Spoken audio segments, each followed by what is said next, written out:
CM Revanth Reddy సాయంత్రం ఢిల్లీకి వెళ్లనున్నారు. మరోసారి కాంగ్రెస్ అధినేతలతో భేటీ కానున్నారు. టీపీసీసీ పదవి మహేష్ కుమార్ గౌడ్కు కేటాయించడంతో మంత్రివర్గ విస్తరణపై జోరుగా చర్చ జరుగుతోంది. ఢిల్లీకి వెళ్తున్న రేవంత్ రెడ్డి 3 రోజుల పాటు అధిష్టాన పెద్దలతో చర్చలు జరపనున్నారు. 2-3 రోజుల్లో మంత్రివర్గ విస్తరణ జరగొచ్చని టాక్ నడుస్తోంది. కోమటిరెడ్డి రాజగోపాల్ రెడ్డి, శ్రీహరి, మైనంపల్లి రోహిత్, నీలం మధుతో పాటు ఆశావహుల్లో ఉత్కంఠ నెలకొంది.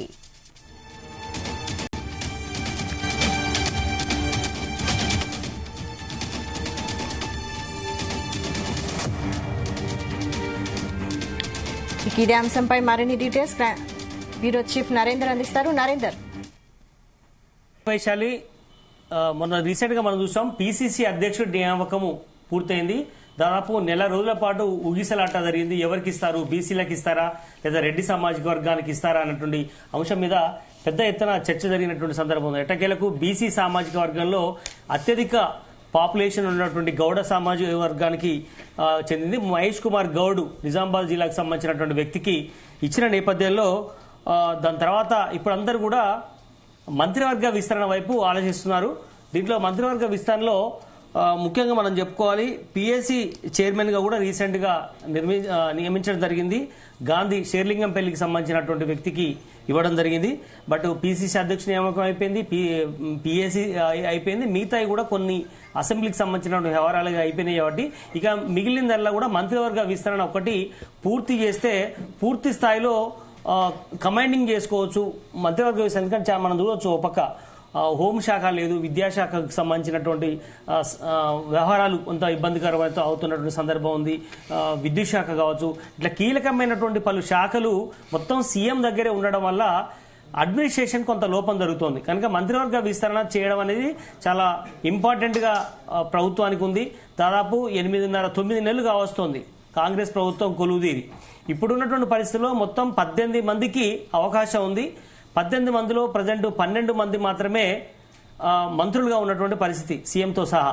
అయితే ఇంకా స్పేసు 6గురికి మాత్రం ఉంది. 6గురు ఏ జిల్లాలకు ప్రయారిటీ ఇవ్వబోతున్నారు అన్నటువంటి చర్చ అయితే మనకు జరుగుతోంది.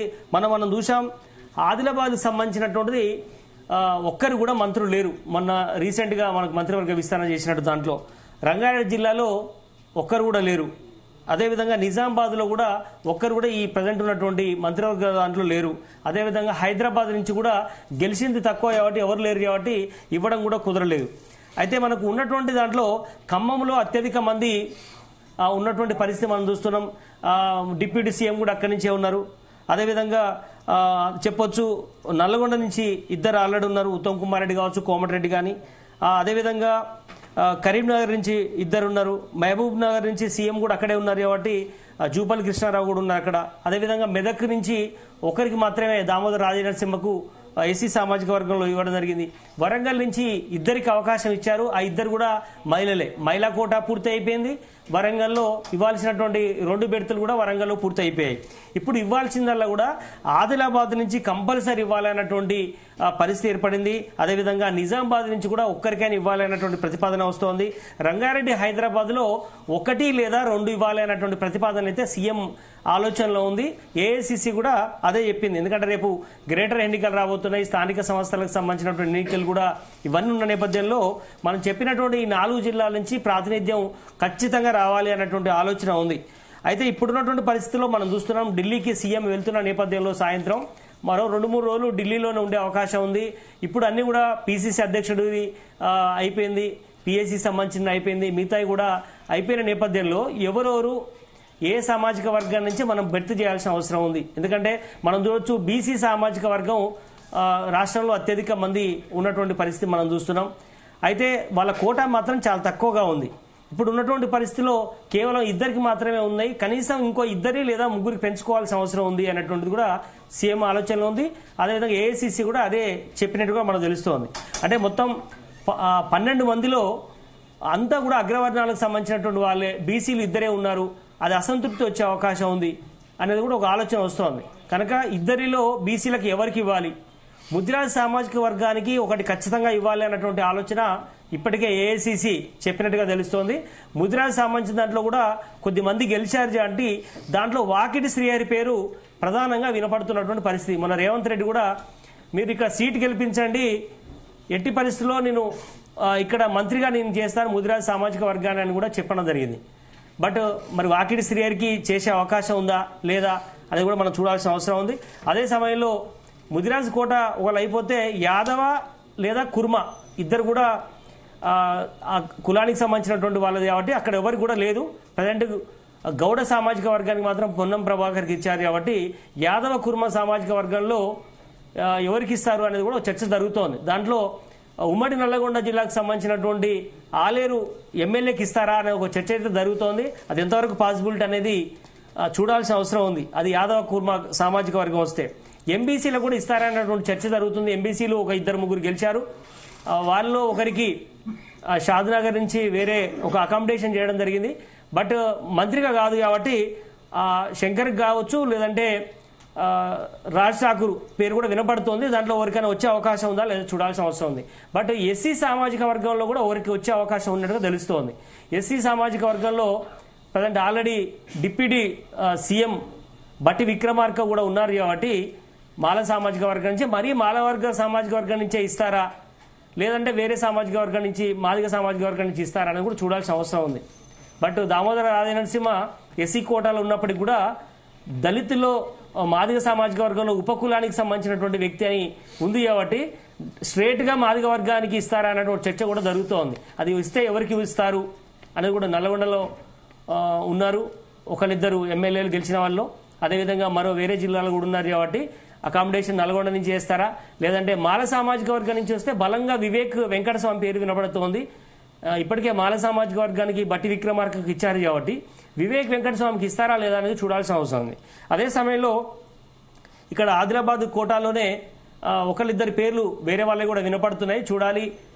అదే సమయంలో కరీంనగర్ నుంచి కూడా జీవన్ రెడ్డి కూడా ఎక్స్పెక్ట్ చేస్తున్నాడు. ఆయన ఎక్కువ టర్మ్ చాలా తక్కువగా ఉంది ఎమ్మెల్సీగా. బట్ మరోసారి మళ్ళీ ఎమ్మెల్సీని కంటిన్యూ చేయాల్సి వస్తుంది. అదే సమయంలో మళ్ళీ మంత్రివర్గాన్ని కూడా కంటిన్యూ చేయాల్సి వస్తుంది కాబట్టి ఇచ్చే సాహసం చేస్తారా లేదా, ఎందుకంటే ఆ మధ్యకాలంలో అలిగాడు జీవన్ రెడ్డి కనుక ఆ కోటాలో భర్తీ చేస్తారా లేదా చూడాల్సిన అవసరం ఉంది. ఏదైనప్పుడు కూడా బీసీలకు ఖచ్చితంగా 6 2 ఇస్తారు. ఒకటి ముదిరాజు లేదంటే యాదవ కుర్మ సామాజిక వర్గంలో ఈ రెండిట్లో ఒకరికి ఇస్తారు అనే చర్చ జరుగుతుంది. పేర్లు ఏదైనప్పుడు కూడా మార్పులు చేర్పులు ఉండే అవకాశం ఉంది.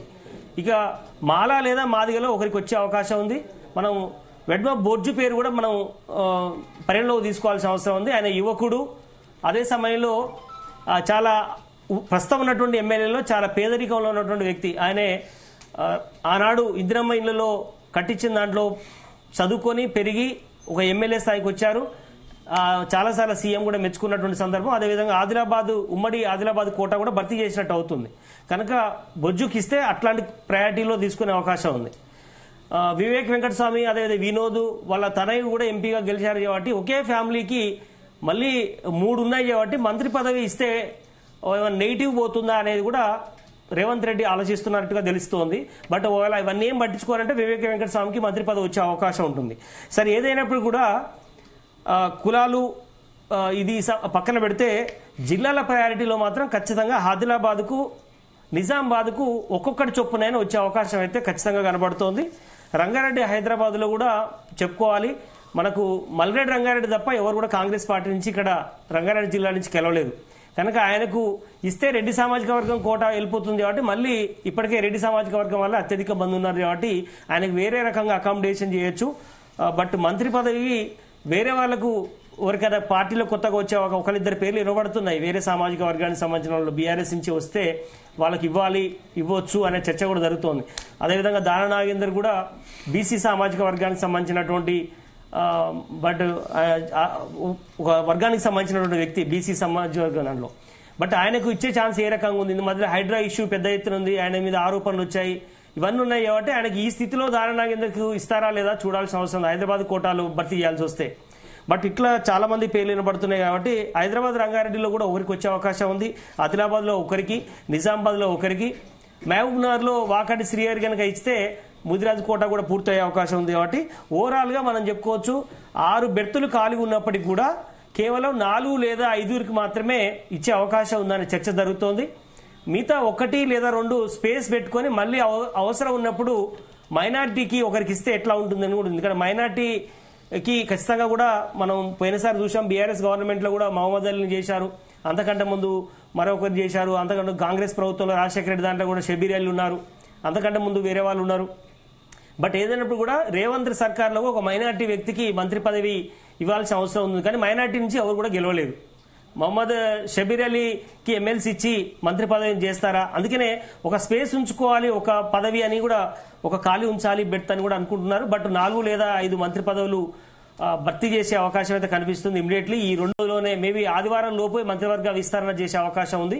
ఈ రోజు సాయంత్రం ఢిల్లీకి రేవంత్ రెడ్డి వెళ్తున్న నేపథ్యంలో ఏఐసీసీ నుంచి అప్రూవల్ తీసుకున్న తర్వాత వెంటనే ఆయన ఈ 3-4 రోజుల్లోనే మంత్రివర్గ విస్తరణ చేసే అవకాశం ఉంది. అదే సమయంలో ఇంకో పేరు కూడా చెప్పుకోవాలి. బట్ ఇటు మెదక్ కోటాలో కావచ్చు, హైదరాబాద్ కోటాలో రంగారెడ్డి కోటాలో కూడా మైనంపల్లి హనుమంతరావు తనయుడు రోహిత్ పేరు కూడా వినపడుతోంది. అది విలవ సామాజిక వర్గం కావచ్చు. అదే సమయంలో యువకుడు అనే కోట వాళ్ళ బొజ్జుకు వెడమ బొజ్జుకు యువకుంటే రోహిత్ కూడా ఇచ్చే అవకాశం కూడా లేకపోలేదు. అదేవిధంగా నీలమ్మది పేరు కూడా వినపడుతోంది. ముద్దురాజ్ కోట కూడా ఉంది. ఇంతకుముందు మన వాకిడి శ్రీహరి పేరు చెప్పాము కాబట్టి ఒకవేళ వాకిడి శ్రీహరికి ఇవన్నీ పక్షంలో నీలమ్మదుకు ఎమ్మెల్సీగా ఇచ్చి ఆయన మంత్రివర్గంలోకి తీసుకునే అవకాశం కూడా ఉంది. కనుక 1 లేదా 2 మంత్రి పదవులు ఖాళీ ఉంచి భవిష్యత్తులో పరిణామాలను బట్టి మైనార్టీకి 1, ముదిరాజ్కి 1 పెండింగ్ పెట్టే అవకాశం ఉందా లేదా చూడాల్సిన అవసరం. ఏదైనప్పుడు కూడా ఢిల్లీకి రేవంత్ రెడ్డి వెళ్లడం అనేది ఇప్పుడు సంచలనంగా మారింది. 2-3 రోజులు అక్కడే ఉంటారు. సోనియా గాంధీ, రాహుల్ గాంధీతో పాటు ముఖ్య నేతలందరినీ కూడా కేసీ వేణుగోపాల్ అందరూ కూడా తెలుసుకున్న తర్వాత ఇప్పటికే చాలా మంది ఢిల్లీకి పలుసార్లు వెళ్ళొచ్చారు మంత్రివర్గంలో స్థానం కల్పించమని. చాలా మంది కూడా 9 మాసాల నుంచి ఢిల్లీకి చాలాసార్లు చక్కర్లు కొట్టారు. చాలా మంది ఆశావాదులు ఎవరికి తోచిన విధంలో వాళ్ళు పైరవీలు చేసుకుంటూ వచ్చారు.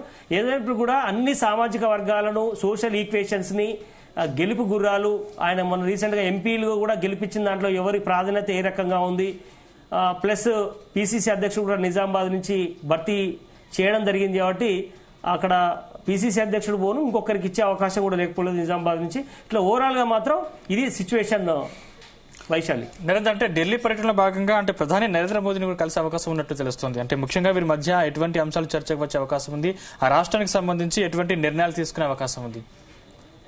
ఎస్ సందీప్, ఎందుకంటే ఇప్పుడు కేవలం మంత్రివర్గ విస్తరణతో పాటు ప్రభుత్వానికి సంబంధించినటువంటి అంశాలు కూడా ముడిపడి ఉన్నాయి. ఢిల్లీకి పోయినప్పుడల్లా కేవలం కాంగ్రెస్ పార్టీ పెద్దల్ని కలవడంతో పాటు ఖచ్చితంగా కేంద్ర ప్రభుత్వంలో ఉన్నటువంటి కీలకమైనటువంటి శాఖ మంత్రులతో భేటీ అవుతున్నారు. రాష్ట్రానికి ఇప్పుడు వరద సాయం అనేది చాలా ఇంపార్టెంట్ ఇష్యూ ఉంది.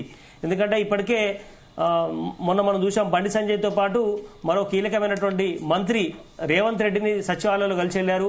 వరద సాయం చేస్తామని హామీ ఇచ్చారు. ముఖ్యంగా ఖమ్మం జిల్లాతో పాటు సూర్యాపేట పలు ప్రాంతాల్లో భారీగా పంట నష్టం జరిగింది. అదే సమయంలో చాలా చోట్ల కూడా ఇండ్లు కూలిపోయినటువంటి పరిస్థితి ఉంది. కనుక వేలాది కోట్ల రూపాయలు నష్టం జరిగింది కాబట్టి వరద సాయం కింద కేంద్ర ప్రభుత్వం సాయం చేయమని మరోసారి నేరుగా మంత్రులను కలిసే అవకాశం అంతా కనిపిస్తోంది. ఇప్పటికే 2 తెలుగు రాష్ట్రాలని పలువురు కేంద్ర మంత్రులు వచ్చి పర్యటించి వెళ్లారు.